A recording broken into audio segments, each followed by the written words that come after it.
तो बिहार के मुख्यमंत्री नीतीश कुमार ने कहा है कि बिहार में कोई एंटी इनकम्बेंसी है ही नहीं और जो लोग एंटी इनकम्बेंसी की बातें करते हैं उन्हें इसके बारे में कोई जानकारी नहीं है। नीतीश ने यह भी कहा कि एनडीए को बहुमत मिलेगा। नीतीश कुमार ने ये तमाम बातें न्यूज 18 के मैनेजिंग एडिटर ब्रजेश कुमार सिंह से खास बातचीत में कही।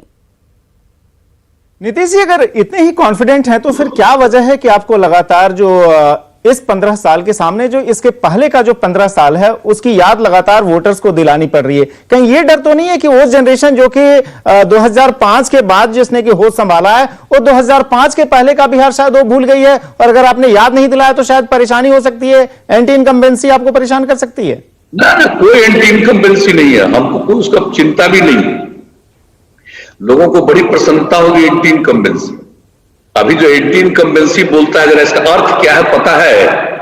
आप जरा बताइए, 19 जनवरी को जो मानव श्रृंखला बनी,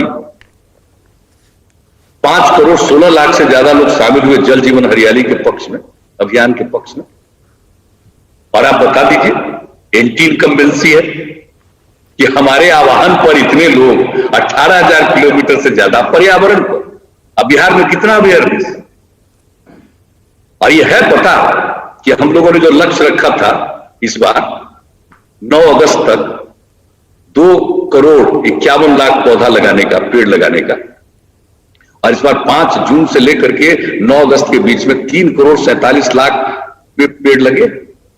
आप जरा बताइए ना, कुछ चीज है, ये सब एंटी इनकम्बेंसी। हम लोगों के कहने पर इतने लोग आए, और उसके लिए बिहार में जो ये अभियान चला, इसके बारे में यूनाइटेड नेशंस ने हमको कहा कि आप अपनी बात बताइए, और हमने बताया 24 तारीख को, पिछले महीने, पिछले महीने नहीं बल्कि सितंबर में, 24 सितंबर में। तो आप जरा बता दीजिए, ये लोग तो कुछ से कुछ बोलते रहते हैं, बोले मजा ले, और हमको तो और प्रसन्नता होगी। एंटी इनकम्बेंसी हो जाए, हमको लोग हटा दें तो हम तो बड़ा चैन में रह जाए, हमको तो कुछ काम ही नहीं करना पड़ेगा, बहुत अच्छा हो जाएगा, हमको क्या दिक्कत?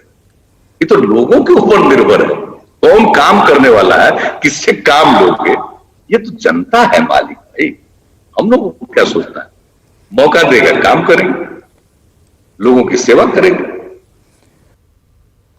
वहीं तेजस्वी यादव और चिराग पासवान पर निशाना साधते हुए नीतीश कुमार ने कहा कि इन लोगों को कुछ पता नहीं है, इनमें से कोई क्रिकेट खेलता था और कोई सिनेमा में काम कर रहा था, ऐसे लोगों में जानकारी की कमी है।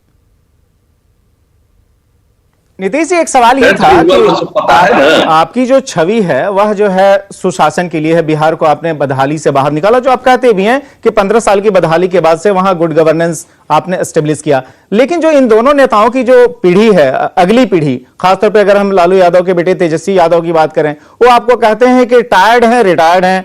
जो रामविलास पासवान के जो बेटे हैं चिराग, वो आपको कहते हैं कि जो सो इतने आपने घोटाले किए हैं कि सत्ता में आए तो आपको सबसे पहले जेल भेजेंगे। ये नई पीढ़ी इस तरीके से जब रिएक्ट करती है तो वो लोग जो कि कभी आपको चचा कहते थे सरकार में आपके नीचे, जिन्होंने एडमिनिस्ट्रेशन सीखा, कैसा फील करते हैं आप? हम कुछ नहीं फील करते, हमको कोई फीलिंग नहीं है। ऐसी बात बोलने वालों को क्या मतलब है बताइए? कौन काम किया था पुराने, क्या हमको क्या मतलब है इन लोगों के बारे में?